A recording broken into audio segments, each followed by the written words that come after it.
Buenas noches a todos y todas, y sobre todo a los que estén nuevos.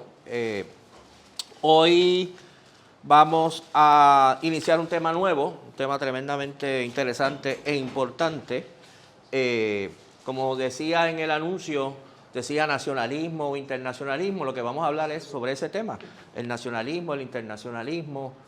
A veces se le llama a ese paquete de ideas y de problemas la cuestión nacional, etcétera. Y demás está decir que Puerto Rico, que es un país colonial, que ha tenido un movimiento nacionalista y un movimiento independentista, que el tema de la nacionalidad es un tema muy discutido y debatido y muy importante, pues este aspecto de la perspectiva marxista es muy importante. Déjenme que me amarre estas mangas, que me las puse así para un video y me da calor. Y entonces, empecemos por decir dos o tres cosas muy generales. Nosotros hemos discutido a lo largo de las diferentes charlas cómo el capitalismo se desarrolla, el capitalismo crece, el capitalismo nace, y cómo el capitalismo genera un desarrollo no homogéneo alrededor del mundo, todo lo contrario, un desarrollo muy diferenciado, un desarrollo muy desigual. Por lo tanto, en la evolución del capitalismo surge la diferencia, por ejemplo, entre países avanzados y países atrasados, que hemos discutido eso, la diferencia entre países desarrollados y países subdesarrollados, la diferencia entre países imperialistas y países subordinados al imperialismo, la diferencia entre países metropolitanos y sus colonias. Así que es un mundo todo capitalista, pero muy diferenciado. Y uno de los aspectos de esa diferenciación es el hecho de que cuando surge el capitalismo, no surge como un gran estado capitalista que arropa a todo el mundo, sino muchos estados, una diversidad de estados capitalistas, ¿verdad? Si ustedes miran el mundo capitalista hoy en día, es un mundo capitalista, pero está dividido en muchos estados distintos. Y la gran mayoría de esos estados se presentan, como ustedes estoy seguro que saben, como representantes de alguna nación. Es lo que los historiadores han llamado, los marxistas y no marxistas también, en eso no hay mucha diferencia, estados nacionales, ¿verdad? Si usted mira el estado de Francia, pues ese estado reclama representar a la nación francesa. Hay una cosa que es la nación francesa y está representada por ese estado. Si usted va a Alemania, el estado alemán plantea representar la nación alemana, ¿verdad? Así que entonces vivimos en un mundo en que casi aceptamos como un hecho natural y normal, no lo planteamos ni siquiera como un problema, y aquí lo que queremos hacer es precisamente plantearlo como problema, preguntarnos por qué es así, ¿verdad? Y qué actitud adoptamos hacia ese hecho. Es un mundo que se presenta como un conjunto muy grande de naciones, y naciones que tienen, muchas de ellas, un Estado que supuestamente las representa, ¿verdad? Tenemos claro lo que estamos planteando, ¿verdad? Es como la noción más elemental que se nos enseña del mundo. En el mundo hay muchas naciones y cada nación tiene su Estado. Cada nación su Estado, cada Estado su nación, ¿verdad? Estados nacionales. Esa es la visión. Y incluso, por ejemplo, en Puerto Rico se acepta eso, ¿verdad? Por ejemplo, los estadistas dicen, nuestra nación es los Estados Unidos y debemos ser parte, por tanto, del Estado de los Estados Unidos y convertirnos en un Estado. Los independentistas dicen, no, nuestra nación no es Estados Unidos, nuestra nación es Puerto Rico y por lo tanto debemos ser un país independiente y tener nuestro propio Estado. Tienen posiciones distintas, pero los dos están de acuerdo, ¿verdad?, en que hay una nación y debe haber un Estado que corresponda a esa nación. Ahora bien, esa situación basta pensar un poco para darnos cuenta que es mucho más complicada que lo que acabo de decir. Por ejemplo, existe un estado que se llama Canadá, y Canadá supuestamente representa a la nación canadiense, pero resulta que hay un sector de esa población en Canadá que habla francés, que es Quebec, y que piensan, muchos de ellos, que son una nación distinta al resto de Canadá, y sin embargo está insertada dentro de Canadá. Así que ahí hay un problema nacional, ¿verdad? Quebec se debe hacer independiente, debe seguir siendo parte de Canadá. Es una discusión, es un debate, ¿verdad?, ahí en el caso de Canadá. En el caso de Puerto Rico, lo dije ya. En España hay un Estado, el Estado español. Supuestamente representa a la nación española, pero hay muchos catalanes que dicen, nosotros no somos españoles, nosotros somos catalanes, somos una nación distinta, debemos tener un Estado distinto, ¿verdad? Lo mismo dicen muchos vascos. Así que entonces hay muchos países que se presentan como Estados nacionales, pero dentro de los cuales existe una discusión o un problema nacional. Y ese problema nacional se va a plantear de muchas otras formas que ahorita vamos a discutir. Así que entonces, la pregunta que surge, ¿verdad? La pregunta que se nos plantea y que vamos a tratar de contestar aquí, es qué posición adopta el marxismo con respecto a todo esto, a todas estas situaciones y a todos estos problemas. Y debo decir, perdonen que chequee esto de vez en cuando porque no pude revisarlo muy bien antes de venir para acá. Debo decir entonces que la concepción o la teoría marxista sobre este tema la debemos fundamentalmente, a mi modo de ver, como van a ver, hay muchos debates o han habido muchos debates en el marxismo sobre esto, a una figura en particular, que es a Lenin. Yo creo que Lenin es el autor que desarrolló una posición más coherente, más convincente, más acabada sobre este tema. Incluso a pesar de lo que él mismo dice. Lenin, por lo general, en sus escritos se presenta estrictamente como un continuador de Marx. Él dice, yo lo que estoy haciendo es repitiendo, recuperando, reformulando lo que ya planteó Marx y lo que ya planteó Engels. Falso. Él realmente está cogiendo elementos muy dispersos que Marx formuló sobre este tema y realmente está creando una teoría nueva sobre este tema, una teoría marxista, pero una teoría que realmente no existía. O sea que él realmente fue mucho más innovador de lo que él mismo quería admitir o admitió. Bueno, entonces, este tema, sobre este tema entonces, la teoría de Lenin va a partir, me dijeron que usara el Magic Marker violeta, así que déjame buscar el Magic Marker violeta. Ok, no sé cuál es la razón por la cual él tiene que ser violeta, pero bueno. Bueno, el rojo también puede ser. El rojo también puede ser, ok. Bueno,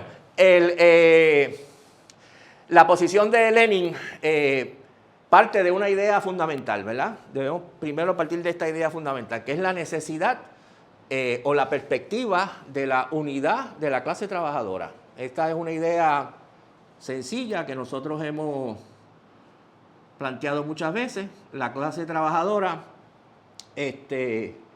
para vencer, necesita unirse. Un trabajador solo, eso lo vemos desde una fábrica, ¿verdad? O un taller. Un trabajador solo que vaya a pedirle un aumento de salario a un patrono, el patrono no le va a hacer ningún caso.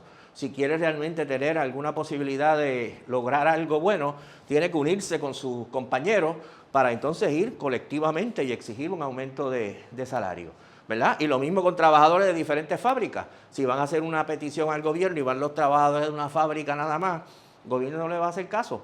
Va a tener que ser un movimiento que agrupe a muchos trabajadores de muchos lugares de trabajo para que el gobierno atienda sus exigencias, ¿verdad? Y con esa misma lógica, la lucha de los trabajadores exige la unidad de los trabajadores por encima de cualquier diferencia racial, de cualquier diferencia de género, de cualquier diferencia nacional. Tiene que haber la unidad internacional de la clase obrera. Es la única manera que los trabajadores y trabajadoras a la larga van a poder defenderse. Si los trabajadores y trabajadoras dicen nosotros solo vamos a defender los intereses de los trabajadores masculinos, hombres, ¿verdad? Pues entonces dividen a la clase obrera, dejan fuera de la lucha obrera un sector muy importante y debilitan sus propias exigencias como trabajadores, ¿verdad? Y asimismo, si los trabajadores se dejan dividir por nacionalidad. Así que una primera preocupación y objetivo de la perspectiva marxista es el hecho de que vivimos, como dije, en un mundo dividido en naciones, que se nos educa que nuestra primera lealtad tiene que ser hacia nuestra nación, ¿verdad? El francés tiene que ser leal a la nación francesa y defender la nación francesa, y el alemán tiene que ser leal a la nación alemana y defender la nación alemana. Frente a esa prédica hay que plantear la necesidad de la unidad de los trabajadores y trabajadoras, los alemanes, los franceses, los belgas, los italianos y todos los demás, todos unidos, ¿verdad?, en la lucha en contra de los patronos. Así que una primera pregunta que la política marxista y socialista sobre este tema tiene que contestar es cómo logramos la unidad de los trabajadores y trabajadoras de diferentes naciones. Bien, ante esta pregunta, la posición de Lenin incluye 3 elementos interesantes que vamos a discutir. Uno, una explicación, que es lo que menos tiempo voy a estar discutiendo, de por qué surgen los estados nacionales, ¿verdad? En segundo lugar, explicación de por qué surgen los estados nacionales, perdón. O la idea, adelantando, de que el capitalismo tiende, una de las tendencias del capitalismo es a crear estados nacionales, ¿verdad? Con el surgimiento del capitalismo va a generalizarse también esta estructura que conocemos como los estados nacionales. De forma desigual, como dije, pero se va a generalizar. Eso es uno. La segunda tendencia que va a plantear Lenin es la tendencia a la internacionalización. Y ahorita veremos qué diablo quiere decir eso. Y la tercera tendencia o aspecto es el hecho de como parte de esa relación internacional, la desigualdad o la opresión nacional. Y cogemos estas 3 cosas rápidamente. Vamos a poner esto aquí.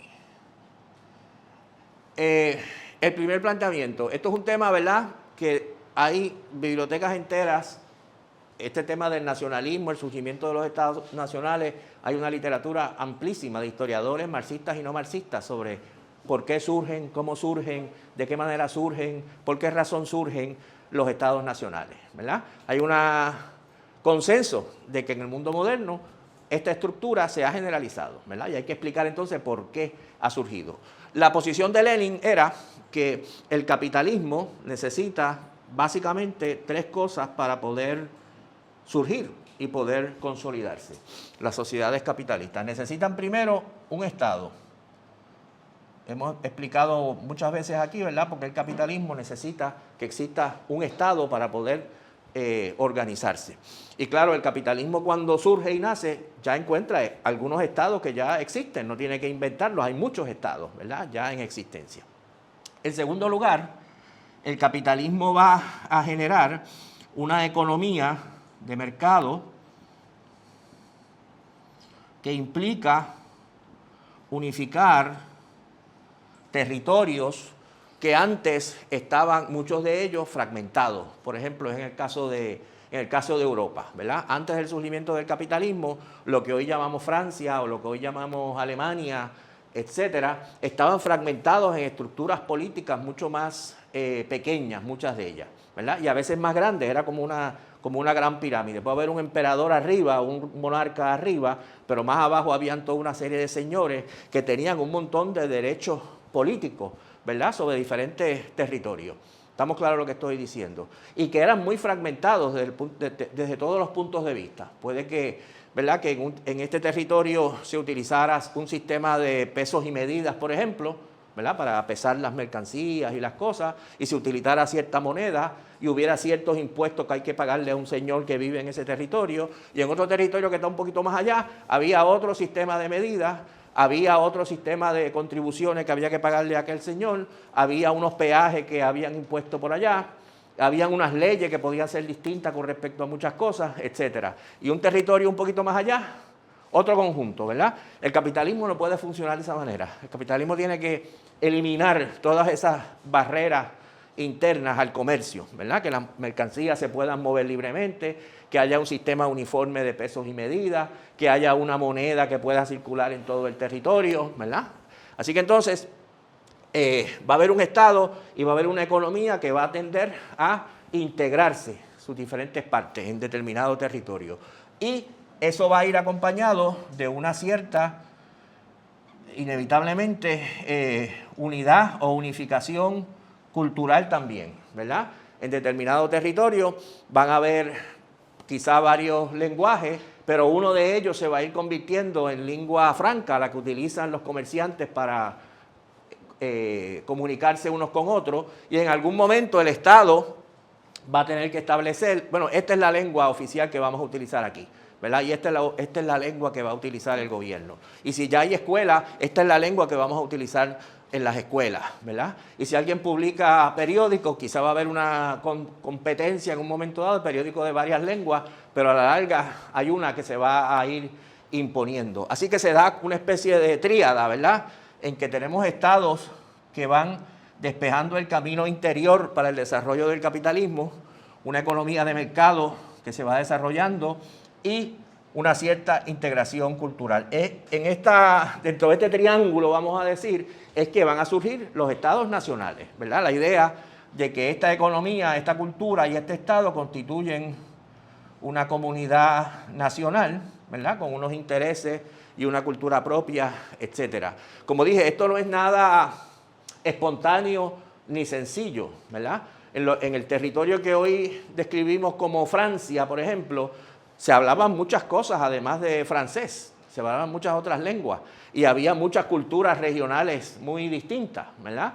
Y en la medida que se va a ir consolidando el Estado Nacional francés, implica destruir muchas de esas lenguas, ¿verdad?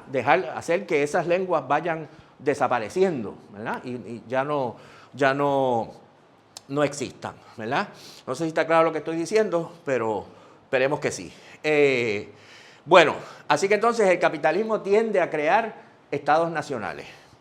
Segundo elemento, a la misma vez que el capitalismo tiende a crear estados nacionales, y como dije, dependiendo del estado, ese proceso puede quedar más o menos incompleto, ¿verdad? En España, por ejemplo, la creación del Estado Nacional fue muy imperfecta, ¿verdad?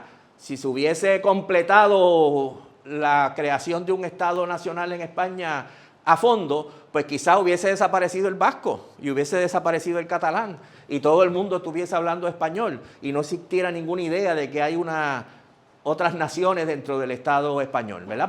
Pero no fue el caso. Por diversas razones históricas que sean, no vamos a entrar en eso ahora, en España, cuando se consolidó el Estado capitalista, no pudo eliminar eso, ¿verdad? Y subsistieron estas otras comunidades nacionales. Bueno, a la misma vez que ocurre eso, va a plantear el marxismo y plantea Lenin, se da el proceso de internacionalización, ¿verdad? ¿Qué quiere decir eso? Que el capitalismo, por un lado, tiende a crear estados nacionales y a crear, por ejemplo, fronteras nacionales. Aquí está Francia con su frontera, y aquí está Alemania con su frontera, y aquí está Bélgica con su frontera, y aquí está Italia con su frontera. Esa es una tendencia del capitalismo, crear estados nacionales. Pero a la misma vez que crea estados nacionales, el capitalismo funciona desde el principio y siempre está creando una economía internacional, ¿verdad? Así que, por un lado, crea estados distintos, ¿verdad?, que son estados contiguos, pero a la misma vez está creando todo tipo de intercambio entre los estados, ¿verdad?, y entre las fronteras. Intercambios mercantiles, porque las mercancías de un país se venden en otro país, ¿verdad?, hay comercio con otros países. Intercambio de capitales, porque a veces hay capitales de un país que se invierten en otro país. Intercambio de población, porque a veces hay migraciones de gente que van de un país a otro país, ¿verdad? ¿Se entiende lo que estoy diciendo? O sea que el capitalismo tiene dos tendencias que son contradictorias. Por un lado dice, aquí está la frontera, aquí está la nación, y allá, más allá, hay otra nación. Pero a la misma vez crea todo tipo de intercambio y de interconexión entre las naciones. ¿Se entiende lo que está ocurriendo? Y esto, por ejemplo, genera inevitablemente la mezcla cultural, ¿verdad? Fíjense que los estados nacionales, para consolidarse, tienen que afirmar la cultura nacional. Somos franceses, vamos a estudiar la historia de Francia, ¿verdad? Tenemos que ser leales a Francia y cada estado hace lo mismo en su territorio, por un lado. Pero por otro lado, vamos a tener la mezcla cultural, ¿verdad? Hay gente que se muda a Francia que no son de Francia y que traen consigo toda una serie de elementos culturales. Y a Francia también van a llegar revistas y periódicos y cosas que no son de Francia, ¿verdad? Porque el capitalismo establece ese intercambio entre diferentes países. Y por lo tanto se da ese proceso de mezcla cultural. Un ejemplo bonito de eso es la figura, ¿verdad?, que importante para nosotros, que es Carlos Marx, ¿verdad? Carlos Marx es alemán de nacimiento, pero muy joven en su vida tuvo que exilarse a Francia y asumió muchísimos elementos de la cultura francesa y posteriormente tuvo que exiliarse a Bélgica y posteriormente acabó viviendo el resto de su vida en Inglaterra, ¿verdad? Así que su pensamiento, tú no puedes decir que sea producto ni de Francia, ni de Alemania, ni de Inglaterra, ni de Bélgica, es producto de la mezcla de elementos que vienen de muchos lugares, ¿verdad? Muchas veces se dice que él mezcló la política, la economía política inglesa con el socialismo francés, con la filosofía alemana, ¿verdad? O sea que es su pensamiento, ¿verdad? El marxismo es producto, ¿verdad? Y es un producto internacional, no es producto de ninguna nación en particular. Y es producto de que el capitalismo no solo crea estados nacionales, sino que crea toda esta atmósfera, todo este elemento de mezcla de diferentes culturas. Y el tercer elemento que está aquí es el hecho de que el capitalismo, como dijimos ahorita, en el proceso de crear esa economía internacional, crea estados nacionales, crea los intercambios internacionales y a la misma vez crea la desigualdad nacional, es decir, crea relaciones de opresión entre las naciones, ¿verdad? Que pueden ser, voy a borrar todo esto para poder poner esto aquí, ¿verdad? Esas relaciones de opresión entre las naciones pueden tomar y han tomado muchísimas formas. Una de ellas, ya la mencionamos, es las minorías, y a veces no tan minorías, nacionales, dentro de un Estado que se describe como un Estado nacional. Ejemplo, España, como he dicho muchas veces, ¿verdad? Hay un Estado español que dice que representa a la nación española, pero dentro de ese Estado español, ¿verdad? Supongamos que esto es España, hay una población que es Cataluña, hay una población que es el País Vasco, que plantean que no, nosotros somos naciones distintas y exigen sus derechos como nacionalidades, ¿verdad? En un momento dado, qué sé yo, en la época de Franco estaba prohibido utilizar el catalán públicamente, ¿verdad? Y los catalanes van a reivindicar su derecho a utilizar su propio lenguaje. Algunos van a llegar a esa exigencia al punto de plantear la independencia de Cataluña, ¿verdad? Otros no. El punto es que la opresión nacional se puede dar en términos de estados nacionales que se presentan como representantes de una nación, pero que contienen otros pueblos que se consideran, muchos de ellos, naciones aparte, ¿verdad? Y reclaman sus derechos porque se sienten discriminados dentro de ese Estado nacional. El caso de Quebec en Canadá es otro ejemplo de lo que estoy planteando. Puede darse también el caso de estados multinacionales. Puede ser, por ejemplo, estados que todavía eran monarquías en una época. El caso más dramático aquí, por ejemplo, es el caso de Rusia, antes de la Revolución Rusa. Son estados multinacionales, es decir, que reconocen que hay dentro de su territorio muchas naciones, ¿verdad? Pero que dentro de esos estados multinacionales hay una nación que es la que controla, sus integrantes son las que controlan el aparato político de ese estado y las otras naciones están en un lugar subordinado, ¿verdad? Ejemplo muy bueno de esto era Rusia, ¿verdad? Antes de 1917, bajo el gobierno de los zares, ¿verdad? Más o menos 40% de la población era rusa, hablaba ruso, era la cultura rusa, y el 60% de la población no eran rusos, ¿verdad? Eran ucranianos, o eran de lo que hoy es Kazajstán, o eran georgianos, o eran de kirguís, o sabe Dios qué cosa, ¿verdad? Había montones de nacionalidades y culturas que estaban subordinadas dentro del imperio de los zares, ¿verdad? Un segundo ejemplo. Un tercer ejemplo evidente es el caso de los estados imperialistas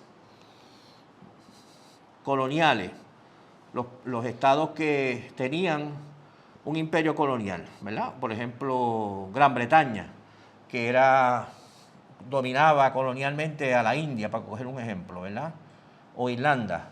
Pues aquí entonces, evidentemente, la población de India se consideraba y se sentía oprimida por el Estado imperialista colonial británico, otra forma de dominación nacional.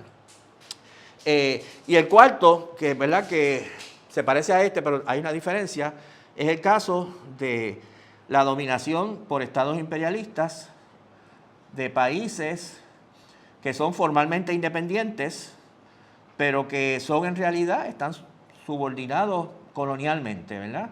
Lo que a veces se llamaba semicolonias,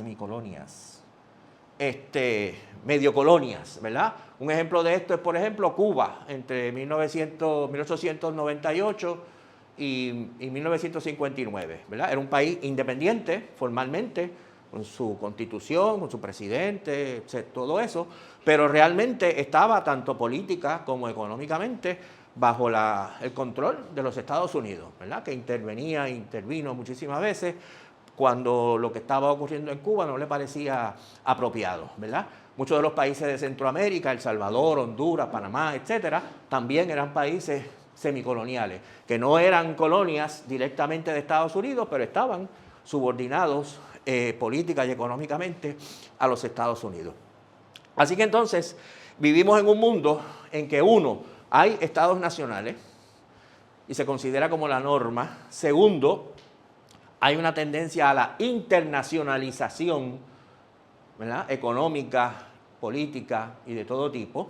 Hoy nosotros vivimos en la época de la llamada globalización, lo entendemos perfectamente, ¿verdad? Existen las naciones-estado, pero uno a través de las redes sociales, de los medios de comunicación, de todo tipo de cosas, está en contacto con lo que está pasando en prácticamente todo el mundo, ¿verdad? Y nos afecta, y lo que nosotros hacemos aquí afecta a otros lugares. Lo mismo con la música, lo mismo con la cultura, ¿verdad? Etcétera. Ya no existe ninguna cultura que sea una cultura pura, aislada, nacional. Toda está, ¿verdad?, entremezclada. Ahorita hablaremos de eso. Y el tercer elemento que caracteriza el mundo en que vivimos es la desigualdad o las formas de opresión entre diferentes naciones, ¿verdad? Bueno, así que entonces, regresamos a la pregunta. Se complica la pregunta, ¿verdad? Porque entonces tenemos dos objetivos de una política socialista. Uno, tenemos que lograr la unidad de los trabajadores y trabajadoras de todo el mundo, de todos los países, opresores y oprimidos. Tenemos que lograr la unidad de los trabajadores y trabajadoras de todo el mundo, primer objetivo. Y segundo objetivo, tenemos que combatir las relaciones de opresión y de desigualdad entre las naciones. Queremos la igualdad. Nosotros los marxistas estamos en contra de todas las formas de opresión, ¿verdad? De clase, de género, nacional, la que sea, racial. Estamos en contra de todas las formas de opresión. Así que tenemos dos objetivos aquí. Uno, acabar con las relaciones de dominación de unos países por otros, primer objetivo. Y segundo objetivo, hacerlo de manera tal que logremos la unidad de los trabajadores y trabajadoras de todo el mundo. Tenemos claros los dos objetivos, ¿verdad? Bueno, toda la política entonces que propone Lenin va dirigida a garantizar esas dos cosas. Acabar con la opresión nacional, por un lado, y lograr la unidad de los trabajadores y trabajadoras, por otro lado.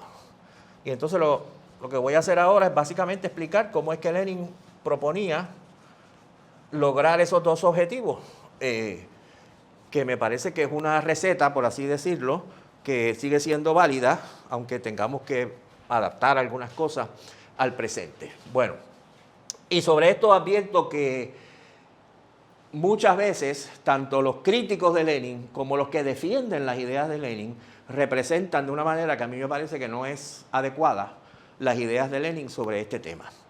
La primera cosa que plantea Lenin, si queremos acabar con la opresión nacional, es que en todos los países, tenemos que oponernos a toda forma de discriminación o de opresión que pueda existir contra algún grupo nacional, ¿verdad?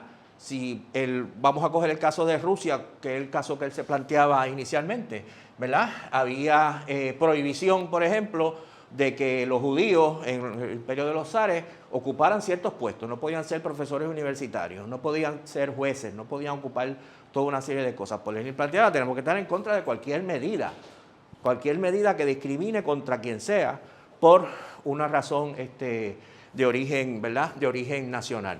Tenemos que oponernos a cualquier cuota que se establezca, ¿verdad?, que solamente pueda haber 10% de gente de esta nacionalidad en la universidad. Tenemos que estar en contra de cualquier exigencia que solamente este grupo puede participar en determinados organismos, ¿verdad? Cualquier medida que implique algún tipo de discriminación, de desigualdad entre las nacionalidades o los pueblos, incluso aunque no se definieran como nacionalidades, por ejemplo, la segregación racial en los Estados Unidos que existía en esa época. Cualquier cosa de estas tenemos que estar totalmente en contra. ¿Estamos claros, verdad? Y él probablemente no, seguramente hoy lo plantearía no solo, ¿verdad?, en términos, por ejemplo, de la gente que vive en Puerto Rico que no es puertorriqueña, o que vive en Puerto Rico que no es puertorriqueña y que no es ciudadana de Estados Unidos, debe tener iguales derechos que el resto de la gente, ¿verdad? Si usted vive en Puerto Rico y usted trabaja en Puerto Rico y usted reside en Puerto Rico, usted debe poder votar en Puerto Rico, ¿verdad? Porque nosotros pensamos que estas exclusiones no existen hoy en día, pero existen, ¿verdad? Usted puede llevar 30 años viviendo en Puerto Rico, pero como usted no es ciudadano de Estados Unidos, pues usted no puede votar, ¿verdad? Y le diría, si reside en Puerto Rico y trabaja en Puerto Rico, que vote, ¿verdad? ¿Por qué lo vamos a excluir por el hecho de que sea dominicano o por el hecho de que no sea ciudadano americano? Si vive aquí, trabaja aquí, que vote, ¿verdad? Así que entonces, oponerse a cualquier medida discriminatoria. Esto incluye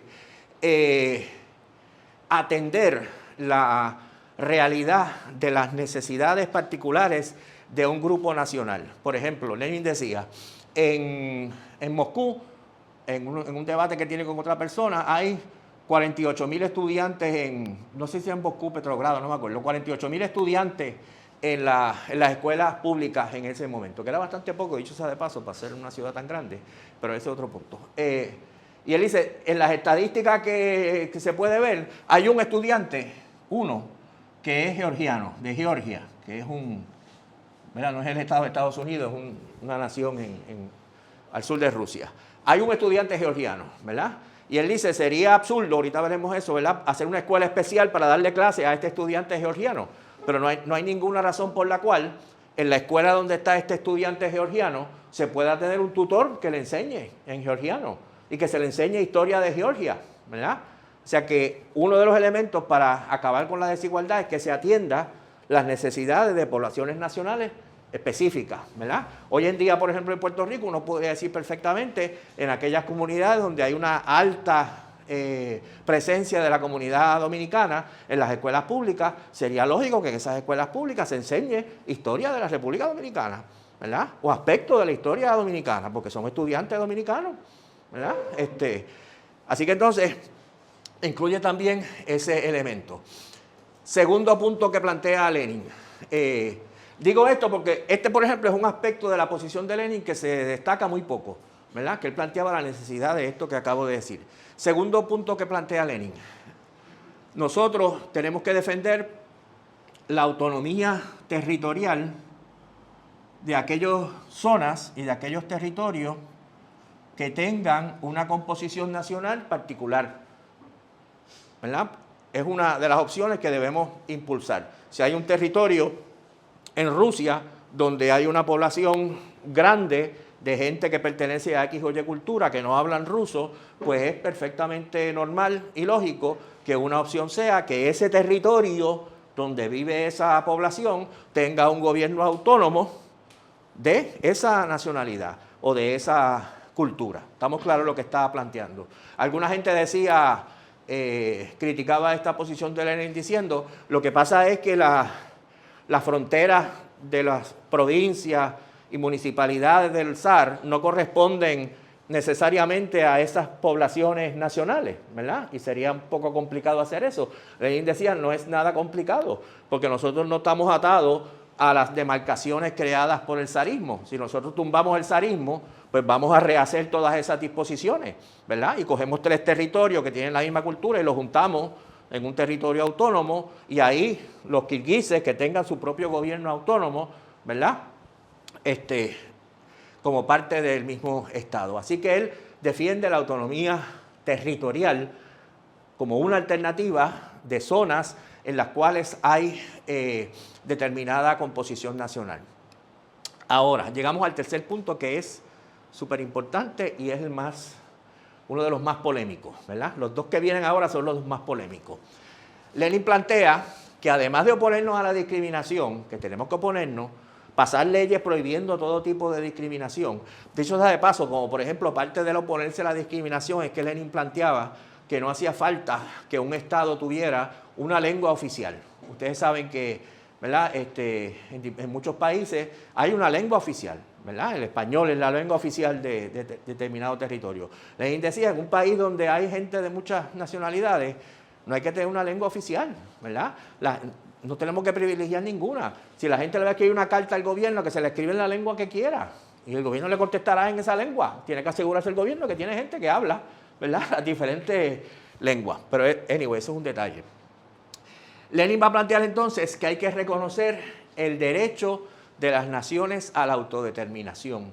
Y con eso él quería decir específicamente el derecho de las naciones a la separación estatal, ¿verdad?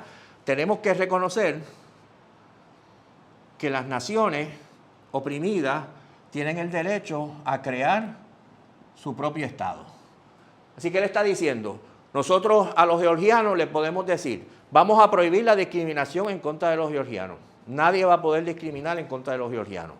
Si hay que hacer escuelas especiales para los estudiantes georgianos en la escuela de Rusia, hacemos las escuelas especiales. Además, si ustedes quieren ser un territorio autónomo dentro de Rusia, pueden ser un territorio autónomo y ustedes gobiernan su territorio autónomo. Ahora, si ustedes quieren separarse, a pesar de que nosotros todo lo que le hemos dicho, ustedes quieren separarse como Estado independiente, ustedes tienen derecho a separarse como Estado independiente, ¿verdad? Y crear su propio Estado independiente. ¿Estamos claros lo que le está planteando? Él está planteando esto ¿por qué razón? Primero que nada, porque él quiere y él aspira a la unidad de los pueblos, que los georgianos y los rusos se unan, ¿verdad? Incluso que se unan él preferiría que se unieran en un solo Estado, ¿verdad? Y que los georgianos tengan su autonomía, pero él quiere y él piensa que como único esa unidad va a poder funcionar es si es una unidad libre, que los georgianos libremente han decidido que quieren unirse con los rusos. Y para que haya una unidad libre, plantea Lenin, tiene que haber derecho a la separación. Porque sin derecho a la separación, la unidad no es libre, la unidad es obligada, ¿verdad? Si nosotros le decimos a los georgianos, ustedes no se pueden separar, pues entonces no es unidad libre, es que no pueden separarse, ¿verdad? Lenin utiliza muchas veces el ejemplo del divorcio, ¿verdad? Él dice, el derecho al divorcio no se reconoce porque uno vaya promoviendo por ahí que la gente se divorcie, ¿verdad? Los socialistas ¿verdad? No andamos por ahí promoviendo que la gente se separe, pero solamente si existe la posibilidad del divorcio, es posible que la unión entre dos personas sea una unidad libre. Si no existe el divorcio, pues están obligados a estar juntos, ¿verdad? No hay una unidad libre. Así que Lenin está planteando la única manera que vamos a poder lograr la unidad libre es si reconocemos el derecho a la separación. Si los georgianos, después que les reconocemos el derecho a la independencia, dicen no queremos ser independientes, queremos seguir juntos con ustedes, pues entonces es una unidad libre, ¿verdad? ¿Se entiende lo que está planteando? Esto implica, por supuesto, que y esto va dirigido sobre todo a los socialistas y a los trabajadores de la nación opresora, en el caso de que estoy hablando de Rusia, ¿verdad? Lenin está diciéndole a los trabajadores de la nación opresora y a los socialistas de la nación opresora que tienen que defender el derecho de las naciones oprimidas a la autodeterminación. Esta es la única manera, plantea él, que la mayoría de los trabajadores de la nación opresora se van a dar cuenta de que los trabajadores de la nación opresora son sus aliados. ¿No está claro lo que estoy diciendo? La India está luchando por su independencia. Si el movimiento obrero británico dice defendemos el derecho de Gran Bretaña, de India a la independencia, entonces los indios pueden entender que tenemos aliados en Inglaterra, que los trabajadores, por lo menos el movimiento obrero británico no es nuestro enemigo, ¿verdad? Nuestro enemigo es la burguesía británica, no los trabajadores británicos, porque los trabajadores británicos han dicho, nosotros no apoyamos el nacionalismo de nuestra burguesía, ¿verdad? ¿Estamos claros? Así que cuando Lenin plantea esto, está diciendo que los trabajadores de la nación opresora tenemos que tratar de educarlos en que se separen del nacionalismo de su burguesía, ¿verdad? Y que apoyen a los pueblos oprimidos, y que es la manera que los pueblos oprimidos puedan decir: nosotros tenemos aliados en la nación opresora, ¿verdad? Y estamos en solidaridad con ellos. Como dije, en el caso de Gran Bretaña, el movimiento obrero británico tenía que defender la independencia o el derecho a la independencia de India, que era la única manera de que la gente, los nacionalistas en la India, entendieran: nuestros enemigos no son los ingleses en su totalidad, sino la burguesía, porque la clase obrera está con nosotros. Tenemos claro ese planteamiento, ¿verdad? Hoy en día, por ejemplo, estoy tratando de buscar un ejemplo, bueno, cogemos otro ejemplo después. Bueno, entonces, a esta posición de Lenin, y fíjense la lógica de la posición de Lenin. Lenin no defiende el derecho a la separación para que los países se separen. Es que es la única manera de que se puedan unir libremente, ¿verdad? Él utilizaba mucho un ejemplo, constantemente se refería a un ejemplo, que es la independencia de Noruega. En 1905, en Noruega en esa época era parte de Suecia, y en Noruega surge un movimiento para la independencia de Noruega muy fuerte. Y el gobierno sueco hace todos los preparativos para suprimir ese movimiento independentista noruego. Y hay grandes movilizaciones del movimiento obrero en Suecia que evitan que Suecia reprima la independencia de Noruega y se logra la independencia de Noruega, ¿verdad? Y para Lenin eso era un caso ejemplar, ¿verdad? Y él decía: la posición adoptada por el movimiento obrero sueco en defensa de la independencia de Noruega ayuda a la unidad de los trabajadores noruegos y suecos. Aunque Noruega se haga independiente, ayuda a la unidad de los trabajadores noruegos y suecos, porque los trabajadores noruegos saben que son independientes gracias al apoyo que recibieron del movimiento obrero sueco. Si el movimiento obrero sueco, al contrario, se hubiese solidarizado con su gobierno para reprimir la independencia de Noruega, eso lo que iba a fomentar era el odio de todos los noruegos en contra de todos los suecos, ¿verdad? Incluso los trabajadores suecos. Así que, ¿verdad?, mantener la unidad a la fuerza no ayuda a la unidad de los trabajadores. ¿Estamos claros cuál es la lógica de Lenin? Bueno, esta posición de Lenin fue objetada muy fuertemente por muchos marxistas de su época. La objeción más articuladas y bien formuladas venían de una gran revolucionaria también, pero que en esto tenía una posición distinta a la de Lenin, Rosa Luxemburgo, y muchos marxistas que simpatizaban con las posiciones de Rosa Luxemburgo. Y básicamente Rosa Luxemburgo lo que decía era: el capitalismo, como dijimos, tiende a la internacionalización. El capitalismo tiende a unificarlo todo en un solo sistema, ¿verdad? Y, por ejemplo, agrupa dentro de un mismo Estado muchas naciones. Los socialistas, planteaba Rosa Luxemburgo, no pretendemos echar para atrás la rueda de la historia y regresar a los pequeños estados capitalistas independientes, ¿verdad? Así que la propuesta nuestra no puede ser la autodeterminación de las naciones y volver a fragmentar políticamente el mundo que el capitalismo ya unificó, sino el socialismo internacional, sobre la base de la unidad creada por el capitalismo. ¿Se entiende el planteamiento de Rosa Luxemburgo? La respuesta de Lenin era: el problema es que ciertamente el capitalismo unifica el mundo, pero el capitalismo unifica el mundo de manera desigual, de manera represiva, de manera explotadora. El capitalismo unifica a Gran Bretaña con India, pero a través de la explotación de India por Gran Bretaña. Entonces nosotros no podemos simplemente coger esa unidad creada por el capitalismo, tenemos que transformar esa unidad creada por el capitalismo en una unidad a base de la libertad. Y por lo tanto, nosotros tenemos que reconocer el derecho de los pueblos a la autodeterminación. El capitalismo unificó a Irlanda con Gran Bretaña, ¿verdad? Pero nosotros no vamos a hacer un socialismo que simplemente mantenga esa unidad obligada, ¿verdad? Tenemos que reconocer la independencia o el derecho a la independencia de Irlanda, y eso crea las bases para una nueva, distinta unidad, no la creada por el capitalismo, sino la que necesita el socialismo. ¿Se entiende la respuesta de Lenin, verdad? Bien. Rosa Luxemburgo va a presentar una segunda objeción al planteamiento de Lenin, que es muy interesante.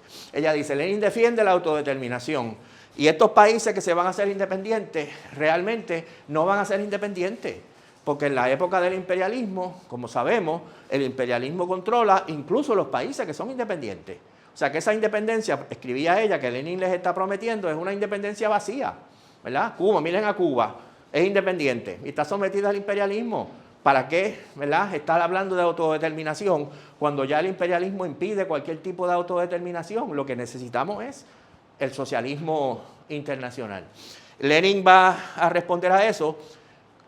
El planteamiento de Rosa Luxemburgo, él dice, es cierto, pero es cierto en términos de que cualquier exigencia democrática que uno haga bajo el capitalismo padece de esos problemas, ¿verdad? Usted lucha, por ejemplo, por el sufragio universal y poder votar en las elecciones, como hizo el movimiento obrero. Sabemos perfectamente que los burgueses van a controlar el Parlamento, que los burgueses con su dinero van a controlar las elecciones, ¿verdad? Pero nosotros, por el hecho de que los burgueses van a controlar las elecciones, no decimos el sufragio universal no tiene, ¿verdad?, importancia. Nosotros luchamos por el derecho a la libertad de prensa. Sabemos que la prensa burguesa la va a controlar la burguesía y que van a tener siempre mucho más recursos que nosotros, ¿verdad? Y que van a pervertir y que van a limitar la conquista democrática de la libertad de prensa.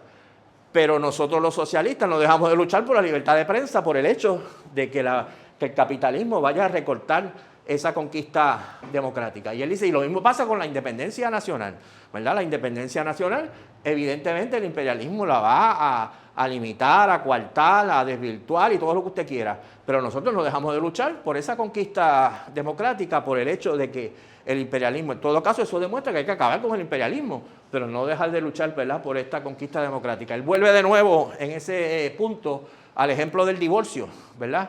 Porque ¿se acuerdan que le había dicho? La única manera que podemos garantizar una unión libre de individuos es que tengan derecho a separarse. Porque si no tienen derecho a separarse, pues entonces no es una unión libre, es una unión obligada. Y él dice, sabemos que va a haber capitalismo, esa conquista democrática del divorcio está limitada, ¿verdad?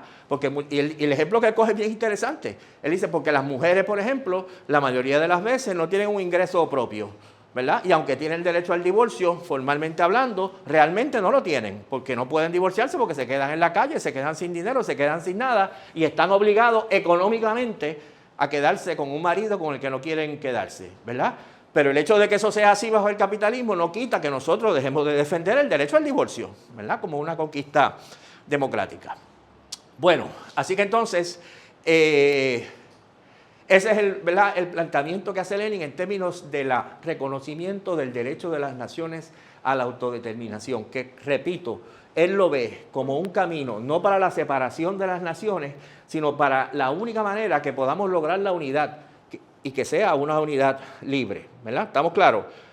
Está de acuerdo con sus dos objetivos. Uno, por un lado, ayuda a acabar con la opresión nacional y por otro lado, ayuda a unir a los trabajadores de los diferentes países, ¿verdad? Y en la medida que unos hacen su trabajo, los otros lo pueden hacer también, ¿verdad? Si en Estados Unidos hay un movimiento fuerte por la independencia de Puerto Rico, de los movimientos de izquierda en Estados Unidos y el movimiento obrero en Estados Unidos, pues entonces es mucho más fácil para los marxistas puertorriqueños decir, nuestro problema no es Estados Unidos, nuestro problema no es el pueblo de Estados Unidos, nuestro problema es la burguesía de Estados Unidos, los trabajadores son nuestros aliados, ¿verdad? En la medida que ellos hacen aquello, es más fácil para nosotros hacer esto acá. ¿Estamos claros hasta ahí? Bien, entonces, a ver si se me queda algo. ¿Cuánto tiempo llevo? 50 minutos. Ok, un poquito más y acabamos. Entonces, pasamos al último punto, fuera de entrar en verdad en el caso de Puerto Rico, que viene aquí. Y este punto también va a ser muy polémico. Y es el tema quizá más olvidado de la teoría de Lenin. Hemos dicho que Lenin plantea la necesidad de luchar contra toda forma de opresión nacional y la que sea, por un lado, y esto lo lleva a una segunda posición adicional, que es la necesidad de, para decirlo de la manera más suave posible, la necesidad, ahorita veremos la expresión más radical, de criticar todas las culturas nacionales. ¿Qué es lo que quiere decir Lenin con esto? Nosotros nos oponemos a la opresión nacional, ¿verdad? Lo sabemos. Nos oponemos a la opresión nacional. Aquí hay una nación dominante, vamos a decir Rusia, y ya vamos a poner acá Georgia, ya que lo que hemos mencionado varias veces, o nación oprimida. Nos oponemos a la opresión nacional de Rusia en contra de Georgia, ¿verdad? O de Estados Unidos y Puerto Rico, de Gran Bretaña y India, o España y Cataluña, la que sea. Perfecto. Ahora, Lenin dice, la misma lógica que nos lleva a oponernos a la opresión nacional nos obliga a criticar todas las culturas nacionales. ¿Por qué razón? Porque todas las culturas nacionales tienen elementos que son represivos y que son opresivos y que fomentan la explotación y que fomentan la dominación, ¿verdad? Las culturas nacionales por lo general son las culturas de sus clases dominantes, ¿verdad? En Puerto Rico, por ejemplo, parte de nuestra cultura nacional es el machismo puertorriqueño, ¿verdad? Y nosotros no vamos a decir, vamos a defender, ¿verdad?, el machismo puertorriqueño porque es puertorriqueño, ¿verdad? Tenemos que criticar el machismo puertorriqueño. O puede que parte de la cultura nacional de un país sea una actitud racista contra otro país, ¿verdad? O una, como dije, una actitud sexista contra las mujeres, ¿verdad? O puede que en parte de hoy diríamos que parte de la cultura de un país puede ser la homofobia, ¿verdad? O el rechazo de la población gay o lo que sea. Así que Lenin va a plantear que si bien nosotros nos oponemos a la opresión nacional, por ejemplo, de Rusia sobre Georgia, nosotros, como marxistas, tenemos que tener una actitud crítica contra todas las culturas nacionales, porque todas las culturas nacionales, incluso las de las naciones oprimidas, tienen elementos que son regresivos, que son reaccionarios. ¿Estamos claros lo que estoy planteando? Así que entonces cuando Lenin lo planteaba de una manera más radical, él decía, nosotros nos oponemos a la opresión nacional, estamos en contra de la opresión nacional, pero no defendemos como un paquete, no defendemos acríticamente ninguna cultura nacional, ¿verdad? Por ejemplo, en este caso, él diría, nosotros nos oponemos a la opresión nacional de Georgia, pero no defendemos la cultura georgiana, porque la cultura georgiana, tomada como un paquete, tiene muchos elementos que son reaccionarios y nosotros estamos en contra de esos elementos. ¿Se entiende lo que está planteando? Y además, a esto se añade otro elemento, que es que sabemos que la dominación de Rusia sobre Georgia está ocurriendo en un mundo en que hay una tendencia, una de las tendencias es a que las culturas se interconecten y las culturas se mezclen, ¿verdad? ¿Se entiende lo que estoy diciendo? Y Lenin va a decir, nosotros no estamos en contra de la mezcla. Nosotros pensamos que la mezcla es buena, que la mezcla cultural, nosotros no estamos nuestro objetivo no es detenerla. Así que entonces, Lenin está diciendo aquí, nos oponemos a la opresión nacional, eso estamos claros, pero, uno, criticamos todas las culturas nacionales, y dos,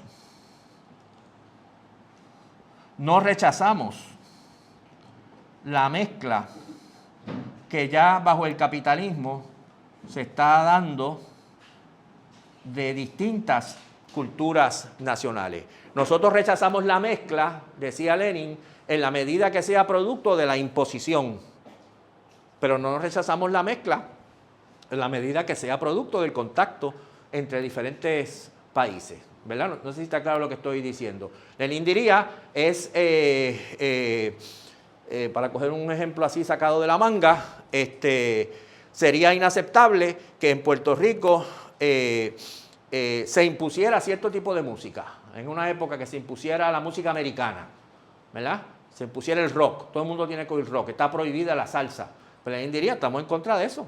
Estamos en contra de cualquier imposición, ¿verdad? Y no podemos permitir que un poder colonial le imponga a otro pueblo su cultura. Ahora, Lenin plantea, nosotros no rechazamos la mezcla. Si ausente de la imposición, si no es producto de que estamos obligados Hay gente en Puerto Rico que coge parte de la música americana y la adapta a la música puertorriqueña y crea una cosa nueva, distinta, que es una mezcla de diferentes cosas. Perfecto, nosotros no estamos en contra de eso, ¿verdad? ¿Se entiende lo que estamos planteando? Esta es una posición distinta a la de los nacionalistas, ¿verdad? Porque los nacionalistas van a defender la cultura puertorriqueña o la cultura del país colonizado como paquete, ¿verdad? Tenemos una cultura puertorriqueña y, por ejemplo, para coger un ejemplo, aquí vienen las feministas americanas a meternos estas ideas extranjeras de feminismo en la cultura puertorriqueña. Y nosotros defendemos la tradición puertorriqueña, ¿verdad?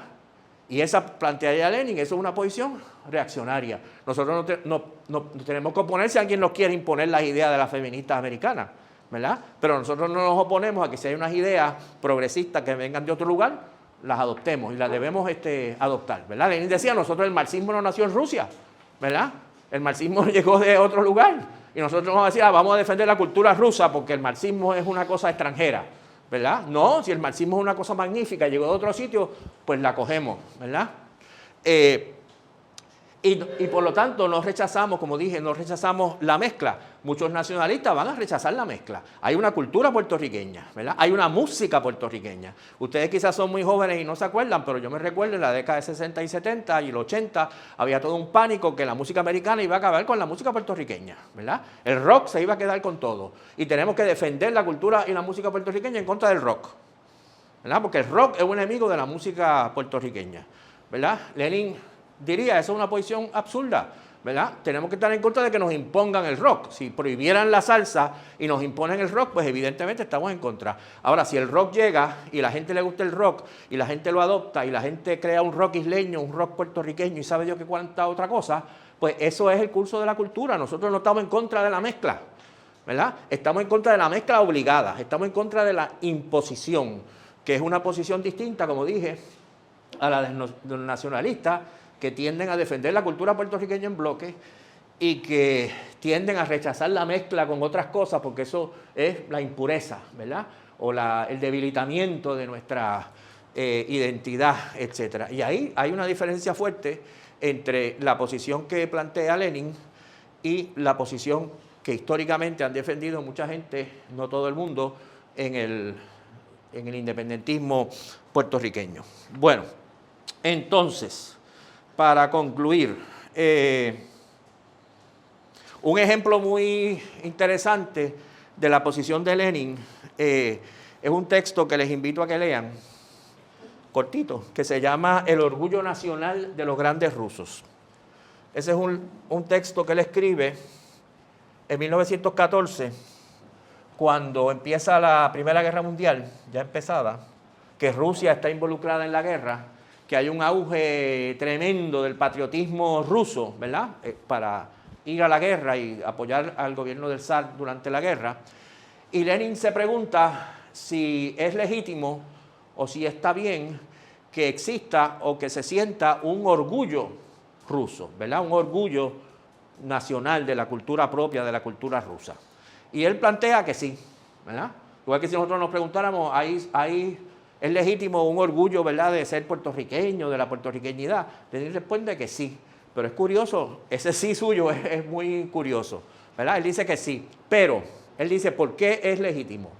Primero, porque en Rusia, en la cultura rusa, hay una gran tradición de lucha democrática, ¿verdad? Parte de la cultura rusa es la obra de Chernyshevsky, que es un pensador ruso importante, liberal, antizarista, de Herzen, que era otro pensador revolucionario democrático, de Tolstoy, que era un gran escritor, ¿verdad? De muchos otros luchadores por la libertad.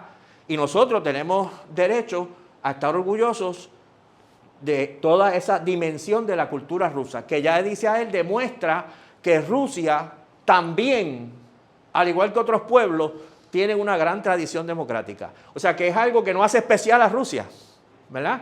Quiere decir que nosotros somos igual que los otros pueblos, que también tienen una tradición democrática. O sea, que ya es un orgullo, pero es un orgullo que no dice somos especiales.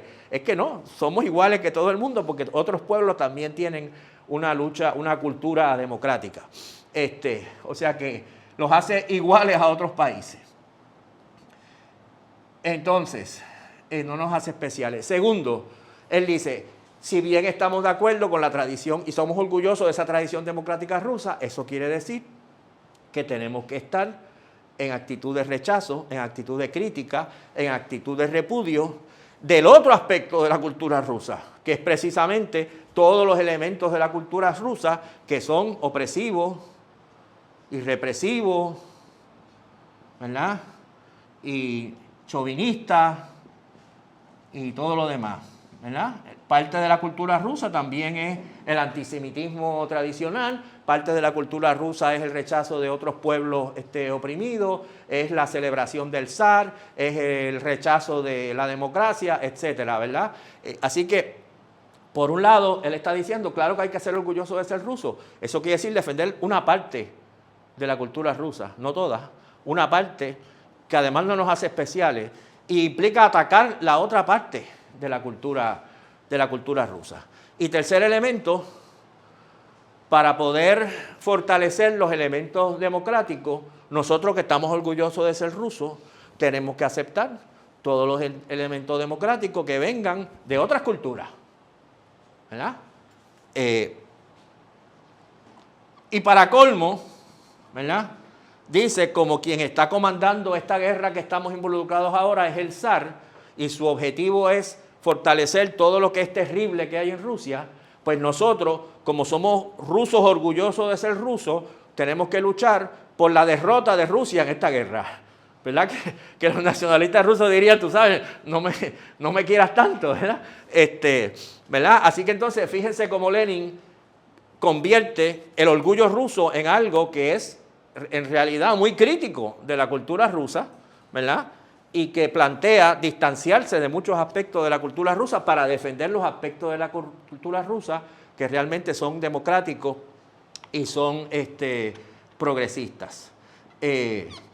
Bueno, entonces, en la defensa de esta posición, de la crítica de todas las culturas nacionales, Lenin debate no con Rosa Luxemburgo, que ya, ¿verdad?, dijimos cuál es el debate con Rosa Luxemburgo, debate con otro sector del movimiento socialista de su época, encabezado por un autor muy importante que se llamaba Otto Bauer, que planteaban otra solución al problema nacional.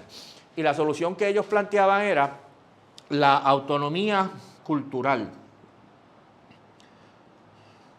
¿Y qué es lo que decía Bauer? Actuaba en el imperio austrohúngaro, que al igual que el imperio ruso incluía muchas nacionalidades, se planteaban los mismos problemas. Y la solución de Bauer no era el derecho de las naciones a la autodeterminación, como planteaba Lenin. La solución que él proponía era la autonomía cultural. Y lo que él decía era, vamos a mantener el imperio austrohúngaro unido, ¿verdad?, para no fragmentarlo, pero vamos a crear, como aquí hay muchas nacionalidades, están los checos, y están los eslovacos, y están los húngaros, y están los polacos, y etcétera, etcétera. Para cada una de esas nacionalidades vamos a crear unas instituciones culturales autónomas, ¿verdad? No territoriales, culturales. La más importante eran escuelas, ¿verdad? Los niños polacos irían a escuelas polacas. Los niños eslovacos irían a escuelas eslovacas. Los niños checos irían a escuelas checas. Aprenderían su idioma, aprenderían su historia, etcétera, sin tener que romper el Estado. Esa era la propuesta que traía Bauer, ¿verdad? Y Lenin estaba en contra de eso. ¿Por qué Lenin estaba en contra de eso? Porque Lenin no estaba, eso sería, como dice él, petrificar, tratar de defender las culturas nacionales como existen en la actualidad, ¿verdad? Él planteaba, en las fábricas los trabajadores están mezclados, los checos y los eslovacos y los polacos y demás, y de ahí va a ir surgiendo una cultura nueva, ¿verdad? Y cuando van al mercado también están mezclados, y en todos los lugares están mezclados. Nosotros queremos que las escuelas estén igual de mezcladas, que en las escuelas haya gente de todas las culturas, ¿verdad? Y que se conecten entre sí, no que se separen. Estamos dispuestos, como dijimos, a que en un lugar donde predominan, por ejemplo, los trabajadores de cierta nacionalidad o la gente de cierta nacionalidad, tengamos cursos especiales para esa nacionalidad, pero que no estén separados en escuelas distintas. ¿Está claro lo que estoy diciendo? Hoy en día, por ejemplo, en Estados Unidos, la posición de Bauer sería que tendríamos que tener escuelas especiales para los niños mexicanos y escuelas especiales para los niños dominicanos, y escuelas especiales para los niños puertorriqueños, y escuelas especiales, etcétera, ¿verdad? ¿Se entiende el concepto? La posición de Lenin es, eso sería absurdo, ¿verdad? Y sería reaccionario. Nosotros tenemos que asegurarnos que los niños de todas las nacionalidades están en las mismas escuelas. Allí donde la mayoría de la gente es mexicana o sea apropiado, podemos tener unos cursos especiales de español y de cultura mexicana y de historia de México y lo demás. Igual que en otro lugar, si hay una población que es vietnamita, pues le tenemos historia de Vietnam, ¿verdad? Pero mezclados todos, ¿verdad? Esa es la posición de Lenin. Y nada más planteado esto, uno se da cuenta que la posición de Lenin hoy probablemente sería la que defendería prácticamente todo el mundo progresista, ¿verdad? En Estados Unidos, a diferencia de De hecho, Lenin decía que esta idea de la separación de las escuelas nacionales, él decía, el modelo que están aplicando aquí es el modelo de la segregación racial en Estados Unidos, ¿verdad? Escuelas para los blancos y escuelas para los negros, ¿verdad? Él dice, ¿cómo puede ser progresista que nosotros adoptemos este modelo, ¿verdad? Más reaccionario que pueda haber alguien inventado. Bueno, entonces, hagamos un resumen y terminamos. Lenin plantea entonces que tenemos que estar en contra de toda forma de opresión nacional, primero.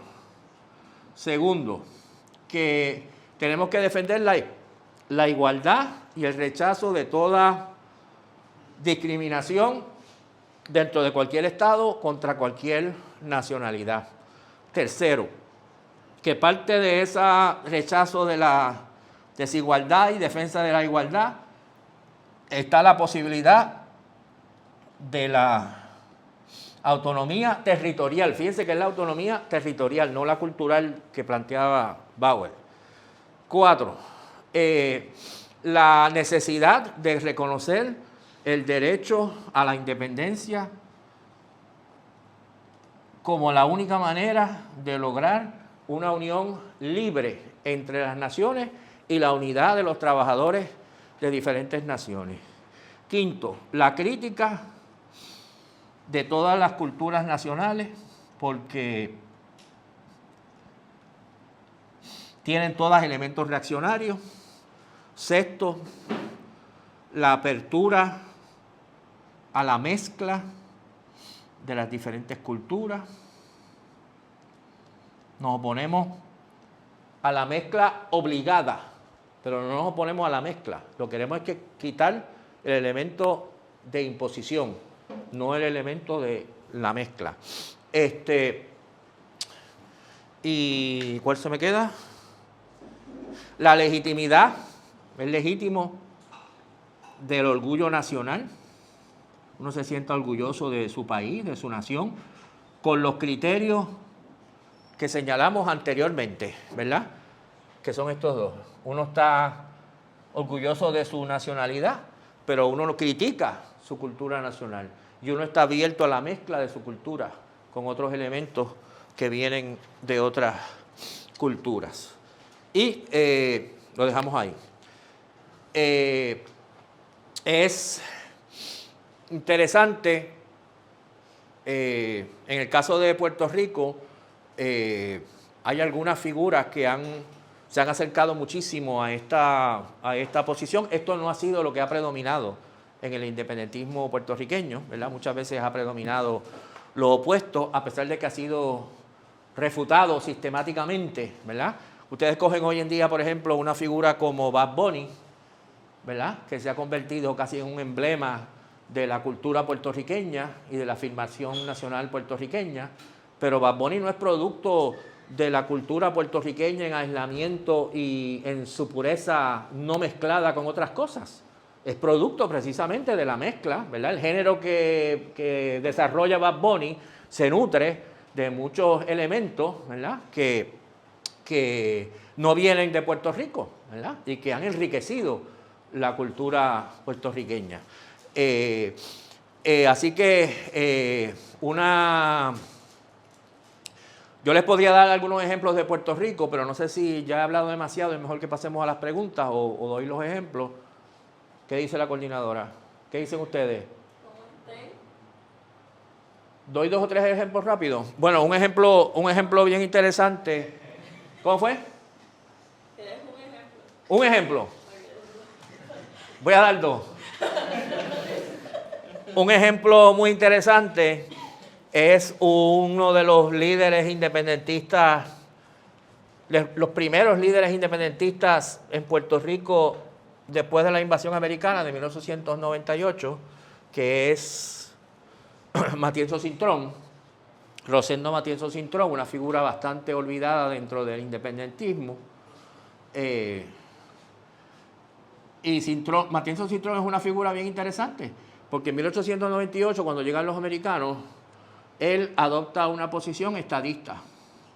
Él plantea, yo creo que Puerto Rico debe convertirse en Estado de Estados Unidos, es uno de los fundadores del Partido Republicano, estadista, y no solo es estadista, él plantea que Puerto Rico tiene que americanizarse. Él está a favor de la americanización, así mismo lo dice.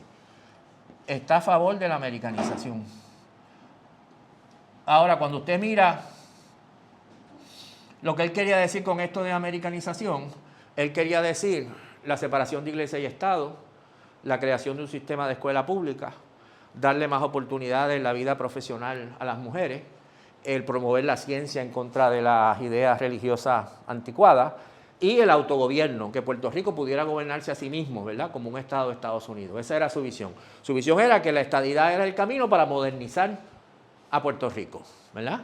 Cuando se establece la ley Foraker, él dice, él empieza a plantear, aquí hay un problema, porque los Estados Unidos, que yo pensaba que iba a modernizar a Puerto Rico y democratizar a Puerto Rico y americanizar a Puerto Rico, ahora resulta que establece un nuevo régimen colonial.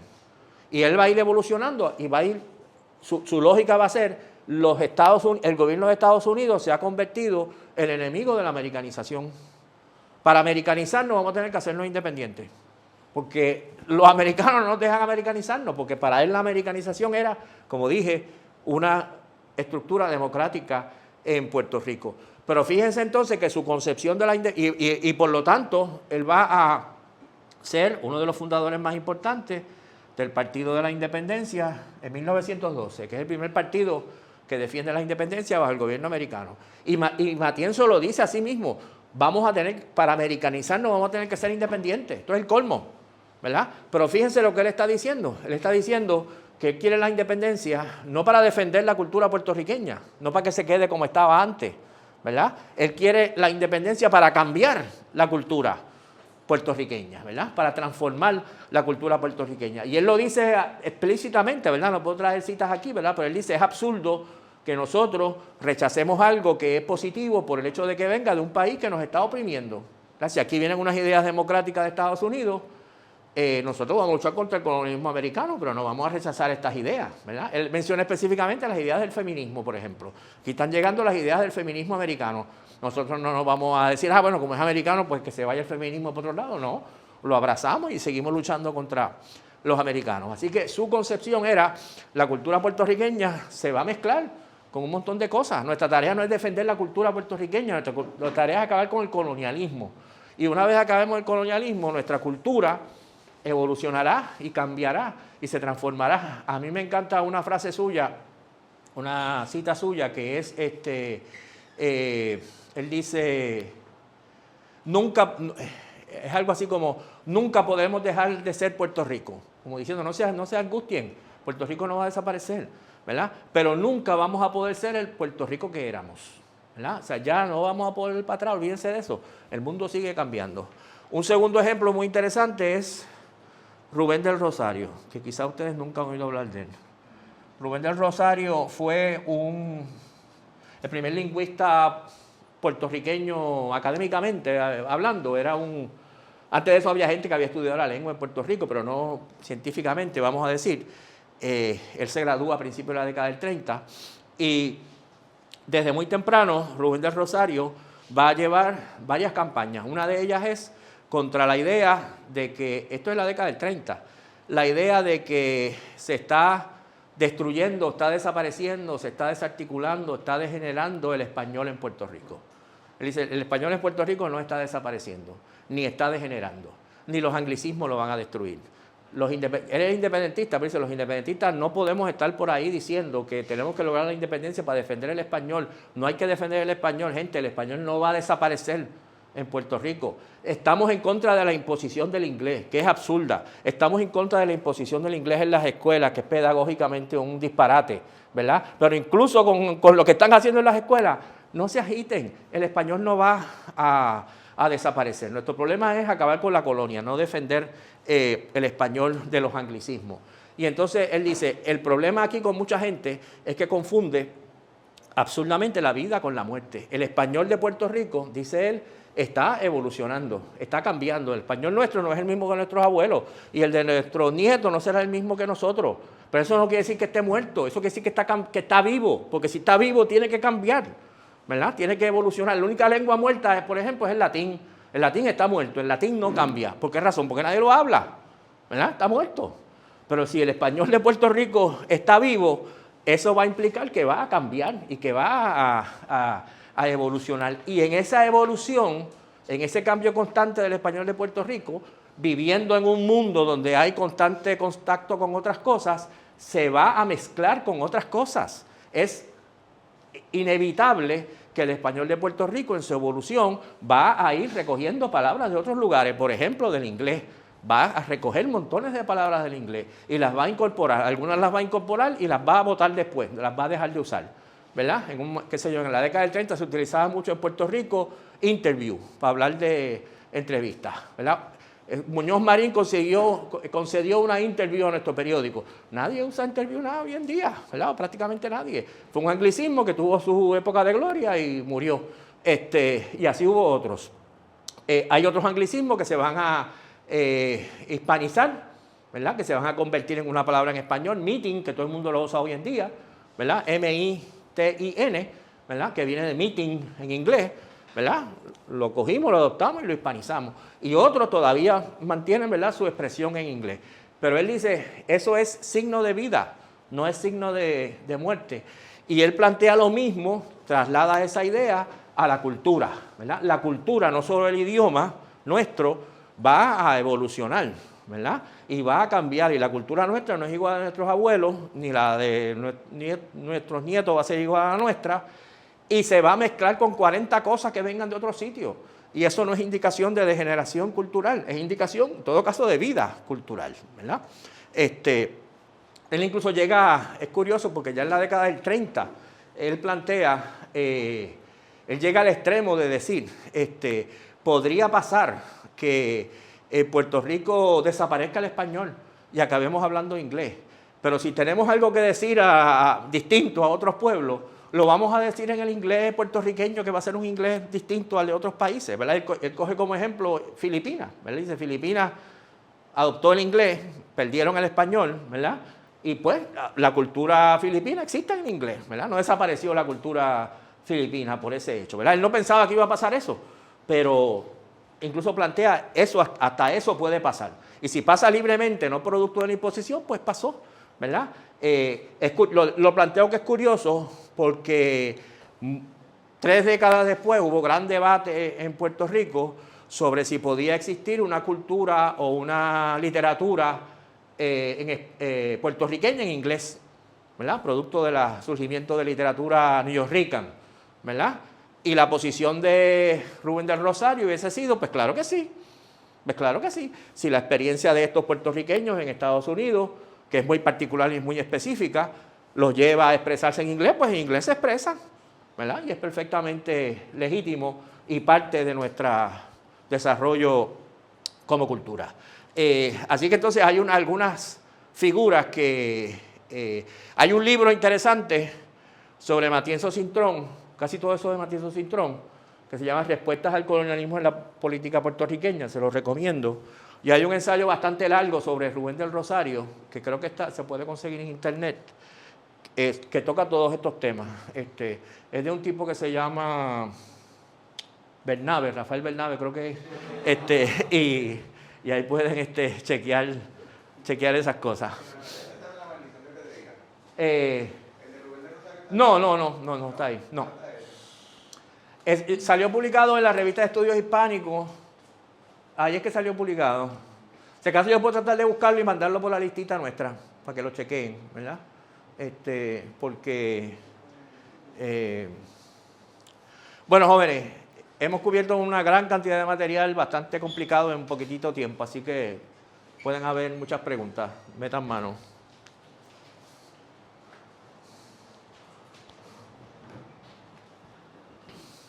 Pero yo tengo un comentario. Ajá. Es que en la escuelita del buen pasado estábamos hablando de la idea de la revolución permanente y cómo Lenin planteaba que había, otros que planteaban que había que fortalecer la democracia nacional, que si era el momento de la democracia burguesa, ¿verdad? La revolución burguesa, democrática burguesa, y que había que luchar porque fuera lo más democrático posible, aunque no se lograra el socialismo, ¿verdad? Se lograba eso. Pero entonces, ¿eso es una contradicción con lo que dice Lenin o va de la mano con lo que dice Lenin de fortalecer, porque estaría fortaleciendo la nación, ¿no? Bueno, vamos. Del país subordinado, del país oprimido. Sí, vamos a ver eso. Porque es un paso adelante, aunque estamos criticando a la nación, pero es un paso Sí. adelante que la nación sea más democrática. Sí, Que la nación se fortalezca. y que la opción, recuerda que la opción a la... Vamos a explicarlo. En el caso de... Lenin está hablando del caso de Rusia. Vamos a suponer que este es el Imperio Ruso. Y él está diciendo, la mayoría, el 40% es la población rusa, que es la nación dominante, ¿verdad? Como toda nación dominante está dividida en clases, ¿verdad? Está la burguesía rusa y la nobleza rusa más arriba, y está la clase obrera rusa. E incluso la clase obrera puede que participe en ocasiones de parte de los beneficios de la opresión de otros pueblos, ¿verdad? Ahora bien, hay otro conjunto muy grande de naciones. Vamos a coger, por ejemplo, Finlandia, que la estoy buscando aquí al este de Rusia, pero realmente estaba al oeste, pero no importa. Finlandia, una nación oprimida dentro del Imperio Ruso. ¿Estamos claros? Y aquí entonces Lenin plantea, nosotros tenemos que luchar por derribar, estamos luchando por la democracia, por derribar el gobierno de los zares en Rusia, ¿verdad? Pero en el momento que nosotros derribamos el gobierno de los zares en Rusia, no vamos a dejar al Imperio Ruso unificado como estaba, o vamos a pretender dejando unificado como estaba hasta ese momento, ¿verdad? En el momento que nosotros tumbemos al zar y nosotros seamos el gobierno en Rusia, que en ese momento él pensaba iba a ser un gobierno estrictamente democrático, todavía no estaba pensando en la revolución socialista, pero aún más aplicable para la revolución socialista, nosotros tenemos que decirle a Finlandia, ustedes quieren separarse o no quieren separarse, porque tienen derecho a separarse, les estamos reconociendo el derecho a separarse. Nosotros quisiéramos que se queden, pero si se quieren ir, se van, ¿verdad? Y establecemos las relaciones más amigables que podamos establecer. Porque la alternativa a eso era que se le dijeran a Finlandia, ustedes no se pueden ir. Y entonces los revolucionarios rusos se convertían en opresores de Finlandia. Eso no iba a ayudar a la unidad de Finlandia ¿verdad? Con Rusia, ¿verdad? Todo lo contrario, eso es lo que iba a fomentar el odio entre los dos países.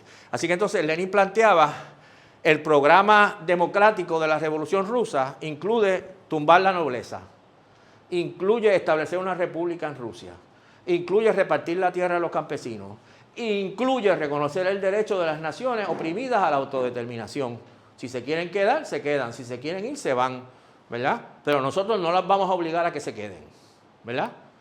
Rosa Luxemburgo decía, pero Lenin, tú lo que estás haciendo es fomentando el nacionalismo de las pequeñas naciones, fomentando que se fortalezcan los pequeños países, ¿verdad? Y Lenin le contesta, ¿y qué tú quieres que yo haga?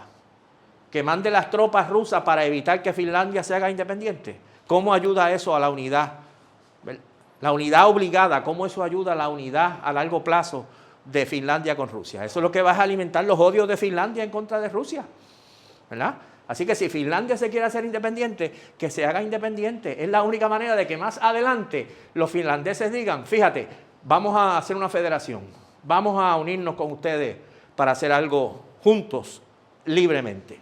¿Entiende lo que él está planteando?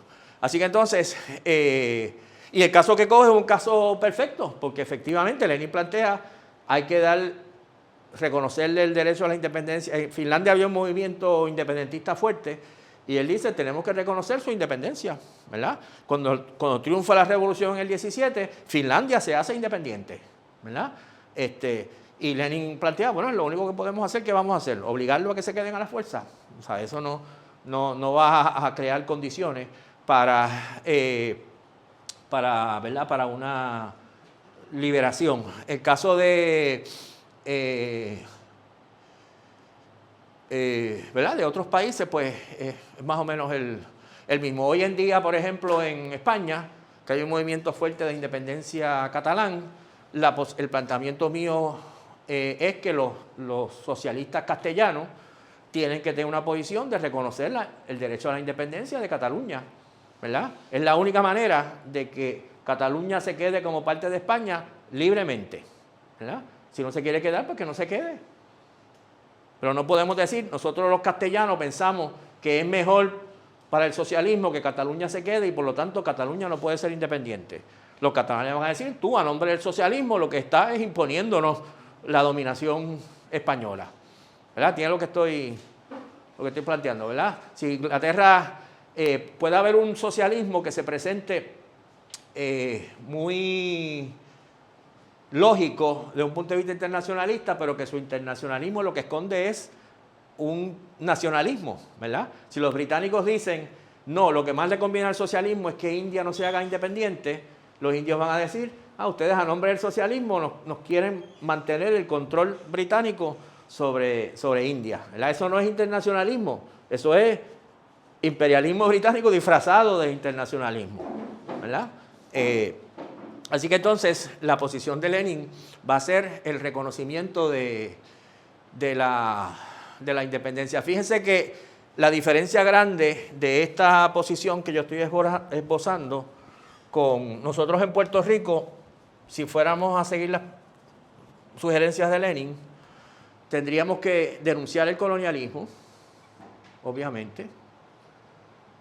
Esto no siempre se ha hecho. Por ejemplo, el movimiento socialista del principio del siglo XX, el Partido Socialista de Santiago Iglesias, incluso los anarquistas de aquella época, no denunciaban el colonialismo. Ellos planteaban, los trabajadores tienen que unirse, tenemos que luchar por nuestros derechos, pero no queremos la independencia, ¿verdad? Porque la independencia es cambiar de amo, ¿verdad? Por ejemplo, lo planteaban algunos, y a nosotros no nos interesa cambiar de amos americanos a amos puertorriqueños. Eso es cierto, no queremos cambiar de amo, pero esa posición así planteada ignoraba el hecho de que Puerto Rico es una colonia y que había que luchar contra el colonialismo. Él plantearía que nosotros tenemos que reconocer el lado progresista, el lado liberador de incluso el nacionalismo puertorriqueño, ¿verdad? En la medida que hay un nacionalismo puertorriqueño que rechaza el colonialismo, que quiere luchar contra el colonialismo, tiene un elemento que es progresista, ¿verdad? El albisuismo tenía un elemento progresista y un elemento democrático, denunciaba el imperialismo norteamericano, denunciaba las corporaciones norteamericanas, quería repartir la tierra a los agricultores, defendía derechos laborales. Todo eso son elementos democráticos y nosotros como socialistas simpatizamos con ese lado del nacionalismo, pero sabemos que hay un lado no progresista del nacionalismo, ¿verdad? Y de la cultura nacional, que es necesario criticar en todo momento, ¿verdad? El mismo Albizu, que defendía estas posiciones muy democráticas, defendía concepciones muy tradicionalistas con respecto a la familia o con respecto a las mujeres, ¿verdad? Aunque no habló mucho de eso, pero cuando habló de hecho, ¿verdad? Con respecto a la homosexualidad, etcétera, etcétera, las posiciones muy tradicionales, católicas, etcétera, que nosotros no vamos a defender, ¿verdad? Ni a reproducir. Y tenemos que estar abiertos, tenemos que estar en contra de las imposiciones culturales del imperialismo, pero que estamos abiertos a la mezcla de nuestra cultura con muchos elementos que no vienen de la, ¿verdad? De la cultura puertorriqueña, pero que son progresistas y que son admirables y que debemos adoptar, ¿verdad? Lo que hemos estado haciendo aquí todo este curso es parte de eso, ¿verdad? 90% de las ideas que hemos planteado aquí del marxismo y de Lenin y de Trotsky y de todos los demás ¿verdad? No vienen de Jayuya ni de Utuado. Y las estamos mezclando con nuestra cultura, ¿verdad? Y con nuestra perspectiva. Y esto se opone a los que no quieren reconocer la realidad del problema nacional. Reconocer el lado progresista del nacionalismo es distinto a los que rechazan todo el nacionalismo. El nacionalismo es todo reaccionario, el nacionalismo es fascismo, el nacionalismo es puro conservadurismo, ¿verdad? No tenemos nada que ver con Albizu ni con toda esa tradición, que no tiene nada, no es bueno ni rescatable. Estamos en desacuerdo con esa posición. Pero estamos en desacuerdo con la posición opuesta, que todo lo que planteó el nacionalismo y todo lo que planteó Albizu y todo lo que plantea el independentismo históricamente es, ¿verdad? O todos los elementos de la cultura puertorriqueña son igualmente defendibles y estamos a favor de la mezcla cultural, ¿verdad? Estamos en contra de la mezcla cultural impuesta, pero no estamos a favor, no estamos en contra de la mezcla. Un ejemplo trivial de todo, bueno, no sé si trivial, porque si le preguntamos a los gallos van a pensar que no es trivial. Es el tema de las peleas de gallos, ¿verdad? Mucha gente, pueden haber diferentes posiciones con respecto a esto, yo tengo la mía, pero en términos de principio, por lo menos, ¿verdad? Mucha gente defiende las peleas de gallos porque es parte de la cultura puertorriqueña, ¿verdad? Y como es parte de la tradición puertorriqueña, pues defendemos las peleas de gallos y estamos en contra de que el Congreso de Estados Unidos prohíba las peleas de gallos, ¿verdad? Y yo estoy en contra de que el Congreso las prohíba, porque yo estoy en contra de las imposiciones coloniales, ¿verdad? E incluso yo puedo estar en contra de que se prohíban, porque muchas cosas no se arreglan prohibiéndolas. Si tú prohíbes las peleas de gallo legales, pues las van a hacer en el garaje de la casa, o las van a hacer en algún sitio por ahí, pero las van a hacer. O sea, no van a desaparecer las peleas de gallo porque tú las prohíbas. Ahora, defender las peleas de gallo, yo no las defiendo. A mí me parece que es una barbaridad, y mientras más rápido desaparezcan, mejor, ¿verdad? Y si alguien me dice que es parte de la cultura puertorriqueña, le digo, bueno, es que el pasa es que la cultura puertorriqueña, como toda la cultura del mundo, incluye muchas cosas bárbaras que mientras más rápido desaparezcan, mejor, ¿verdad? Y eso no quiere decir que la cultura puertorriqueña va a desaparecer, ¿verdad? Pero no hay que defender todas las cosas porque sean parte de la cultura puertorriqueña. Y como dije, si le preguntan a los gallos, estoy casi seguro que van a estar de acuerdo con nosotros, ¿verdad? Porque no ves razón para tener que estar peleándose para disfrute de un montón de macharranes. Bueno, déjame no criticar.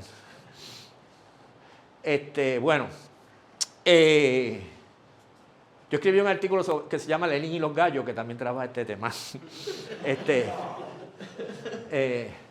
porque en un momento dado había todo un debate sobre este tema de los gallos y demás. Y a mí me recordó, ¿verdad?, las recomendaciones de Lenin sobre este hecho. ¿Alguna otra pregunta, jóvenes? Sin miedo, ajá. Tengo una pregunta sobre la China. Ajá. En la parte oeste de la China existe una nación musulmana que Sí. está oprimida. Eso es correcto. Entonces, como marxistas, nuestra alianza tiene que ser al Estado socialista de China que está imponiendo estas restricciones, o es a la clase laboral de la gente que está en Sí. esa nación. Bueno, allá hay dos problemas, ¿verdad?, que tendríamos que discutir, ¿verdad? Que primero es la naturaleza del Estado chino, ¿verdad? Que entre diferentes marxistas hay diferentes posiciones. Algunos pensamos que ya no se puede hablar de socialismo ahí, pero suponiendo que sea socialista, no podemos apoyar la opresión de ninguna nación a nombre de nada. O sea, nosotros tenemos que plantear el derecho a la autodeterminación. Como tú dijiste, si es una nación oprimida, nosotros tenemos que estar, según Lenin, en defensa de su derecho a la autodeterminación. Nosotros como marxistas debemos tratar de hacer lo posible por demostrar, si yo fuera un marxista chino, ¿verdad?, de la nación dominante Han China, pues mi posición sería, nosotros queremos que la gente de este pueblo se junte con nosotros, que construya con nosotros el socialismo, que nos vea a nosotros como sus amigos. Pero la única manera que vamos a lograr eso es si le decimos, nosotros los socialistas chinos reconocemos el derecho de ustedes a la autodeterminación, el derecho de ustedes a tener su propia cultura y tener su propio Estado. Nosotros quisiéramos que se quedaran, pero no los vamos a obligar, porque si los obligamos lo que hacemos es que nos odien más todavía, ¿verdad? Así que entonces tenemos que reconocer su derecho a la autodeterminación. Eso hace posible que los socialistas que haya allí en esa nación y que los internacionalistas que hayan allí en esa nación digan, fíjense, los chinos no son nuestros enemigos, los socialistas chinos están a favor de nosotros y nos están reconociendo nuestros derechos y debemos entonces colaborar con ellos, ¿verdad? Es la única manera. Es como si, imagínense que en Puerto Rico hubiera un movimiento independentista muy grande, esperemos que eso sea así pronto, ¿verdad? Que la mayoría del país esté a favor de la independencia y que los marxistas americanos o socialistas americanos digan, bueno, nosotros hemos examinado esta situación y nos parece que a Puerto Rico le conviene más ser parte de Estados Unidos, porque si es independiente le va a ir muy mal, ¿verdad? Eso a los independentistas puertorriqueños lo que les va a comprobar es que todos los americanos están en contra de nosotros, que no, ¿verdad? Que no podemos buscar colaboradores ahí, ¿verdad? Lo que va a aumentar es el rechazo de todo lo que venga de Estados Unidos, porque esta gente no nos quiere reconocer la independencia, ¿verdad? La idea de que nosotros en Puerto Rico, una de las diferencias, quizás no he mencionado, entre la posición de Lenin y la posición nacionalista, es que Lenin siempre va a insistir que todas las naciones están divididas en clases y los marxistas partimos de esa idea y nosotros tenemos que estar constantemente, una de las diferencias nuestras con el resto del independentismo, en la mayor parte, es que tenemos que constantemente estar diciendo, nosotros tenemos que vincularnos con las luchas de los trabajadores y las luchas progresistas en Estados Unidos. Nosotros luchamos por la independencia, pero tenemos que aliarnos con la gente progresista y de izquierda en Estados Unidos, ¿verdad? Porque el independentismo tradicional lo que plantea es nosotros luchamos con la independencia en contra de los gringos y los gringos es todo un paquete, ¿verdad? Que incluye a todo el mundo en Estados Unidos contra los cuales estamos en contra, ¿verdad? Y esa es una posición nacionalista, los puertorriqueños acá y los americanos allá. Y esto es una guerra de puertorriqueños contra americanos. Esa no es la posición marxista. La posición marxista es que nosotros queremos que Puerto Rico sea independiente y socialista y lo vamos a hacer en colaboración con la gente progresista y de izquierda en Estados Unidos. Está claro lo que estoy planteando, ¿verdad? Y esa es una diferencia muy... Ustedes lo ven hoy en día, por ejemplo, es una diferencia sutil, pero ustedes la pueden ver en la reacción que ustedes ven, por ejemplo, en Twitter y muchas páginas de Facebook y demás, a lo que está pasando en Los Ángeles. Ustedes saben lo que está pasando en Los Ángeles, ¿verdad? Mucha gente del independentismo, casi todo el mundo, la reacción a eso que está pasando en Los Ángeles es esta. Los Estados Unidos está cayendo en la guerra civil. Los Estados Unidos está cayendo en el caos. Por lo tanto, nos tenemos que separar. Todo lo ven en términos de cómo argumentamos a favor de la independencia, ¿verdad? Ese no es nuestro análisis. Nosotros estamos a favor de la independencia. Pero lo que nosotros vemos en Estados Unidos no es caos. Lo que nos vemos en Estados Unidos es que hay una lucha. Por un lado está Trump y por otro lado está la gente en la calle peleando contra Trump. Estados Unidos no es solamente Trump, es lo que enseña Los Ángeles. Estados Unidos es la gente en la calle peleando y nosotros estamos con la gente que está peleando, ¿verdad? En todo caso hay una guerra civil, pero no es para que nosotros nos vayamos a otro sitio, porque mira, hay guerra civil. Hay una guerra civil y nosotros estamos de un lado de esa guerra civil, ¿verdad? Y queremos que un lado gane la guerra civil, ¿verdad? El lado progresista. A veces uno oye a algunos independentistas y parecería que quieren que gane Trump, porque es mejor argumento para la independencia, ¿verdad? Que Estados Unidos sea todo reaccionario, pues es argumento para hacernos independientes. Nosotros pensamos que la independencia, su razón de ser no es que Estados Unidos sea reaccionario, es que es lo que más le conviene a Puerto Rico.